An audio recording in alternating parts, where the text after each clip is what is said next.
Shalom Bapak Ibu, Saudara-saudari terkasih dalam Tuhan Yesus Kristus. Saat ini saya mengajak saudara sekalian untuk mengikuti renungan harian yang dikeluarkan oleh Sinode Gereja Kristen Ekumene di Indonesia (GKO) dengan berpedoman kepada pola pembacaan 4M. Untuk itu mari kita berdoa. Bapa, di dalam nama Tuhan Yesus Kristus dan Roh Kudus, kami mengucap syukur kepada Tuhan saat ini. Kembali kami merenungkan firman Tuhan. Biarlah Tuhan mengurapi kami, menerangi hati dan pikiran kami, sehingga kami dimampukan memahami firman-Mu. Dan biarlah lewat renungan ini Tuhan, kami dikuatkan oleh firman Tuhan. Dalam nama Tuhan Yesus Kristus kami berdoa. Amin. Bapak Ibu, saudara-saudari terkasih, untuk merenungkan firman Tuhan hari ini, Selasa 6 Juli 2021, saya Pendeta Urincan Siahan bersama istri Dasma Rumata Sinaga secara bergantian mengajak kita bersama untuk menerima, merenungkan, melakukan serta membagikan firman Tuhan dari 2 Samuel pasal 5 ayat 18 dengan tema Lembah Refaim. 2 Samuel 5 ayat 18, demikian firman Tuhan. Ketika orang Filistin itu datang dan memencar di lembah Refaim. Demikianlah firman Tuhan. Haleluya. Amin. Dari pembacaan tadi, kita mau mempelajari atau menggali isi firman Tuhan dengan menggunakan pertanyaan berikut. Pertama, siapakah yang datang ke lembah Refaim? Dari bacaan kita 2 Samuel 5 ayat 18 dikatakan yang datang ke lembah Refaim itu adalah orang Filistin. Kedua, apakah yang dimaksud dengan kata Refaim dalam firman Tuhan ini?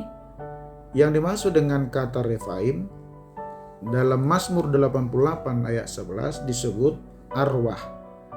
Orang Moab menyebutnya Emim, artinya yang mengerikan. Untuk itu, mari kita lebih mengenal lembah Refaim.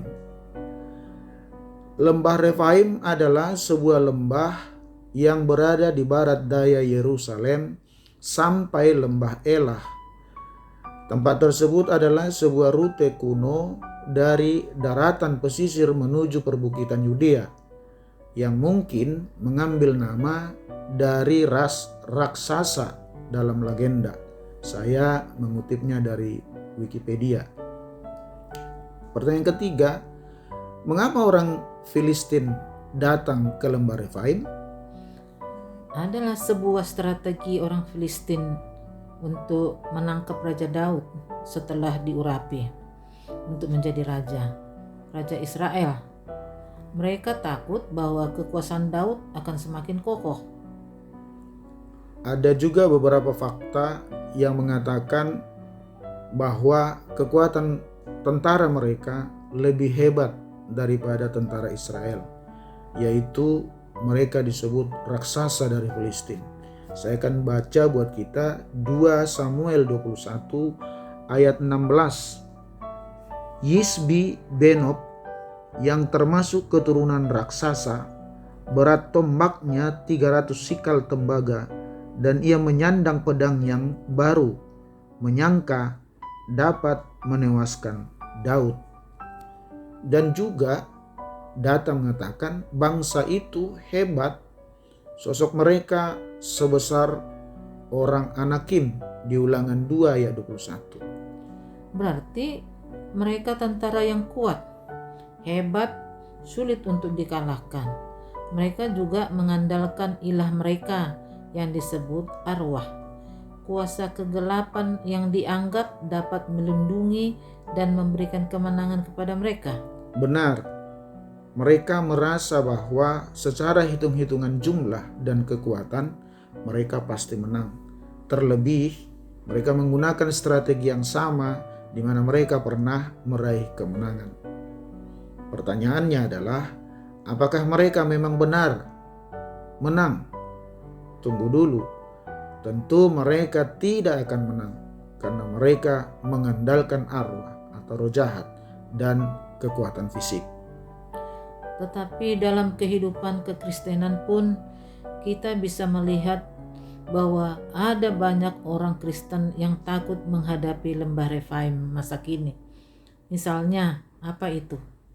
Antek-antek kuasa kegelapan seperti dukun, paranormal, COVID-19 yang dihadapi bangsa ini. Mereka seperti raksasa yang menebarkan rasa ketakutan dan kecemasan karena mereka mempunyai kekuatan yang dianggap dapat melukai, menyakiti, bahkan merasuki jiwa mereka. Itu salah besar. Seharusnya tidak demikian, sebab ada Tuhan Yesus Juru Selamat kita, orang yang percaya kepadanya.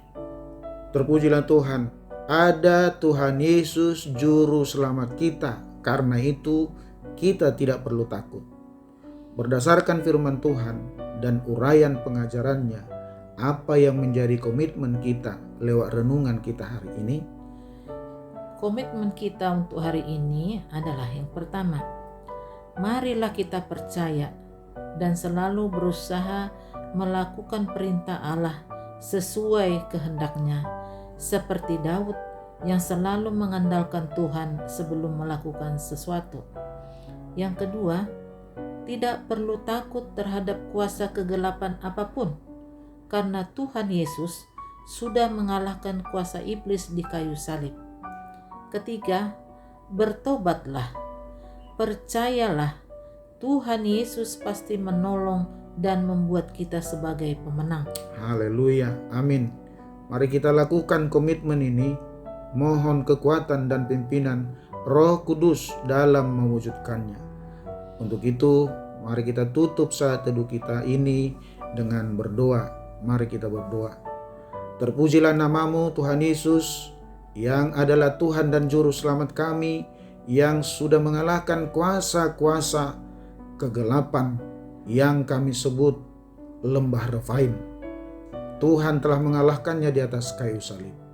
Biarlah firman ini menjadi pegangan buat kami semua yang mendengarkan kebenaran firman-Mu, bahwa kami bersama dengan Tuhan akan menjadi pemenang. Kemudian Tuhan, mampukan kami untuk membagikan kebenaran firman ini bagi banyak orang, supaya mereka juga memperoleh kekuatan dan kuasa, bahkan kemenangan ketika mereka melewati lembah Refaim dalam hidupnya. Terpujilah namamu Tuhan, berkati kami semua. Dalam nama Tuhan Yesus Kristus kami berdoa. Amin. Shalom, salam sehat dari kami di Narogong. Tetap semangat dan selamat beraktivitas. Tuhan Yesus memberkati kita. Amin.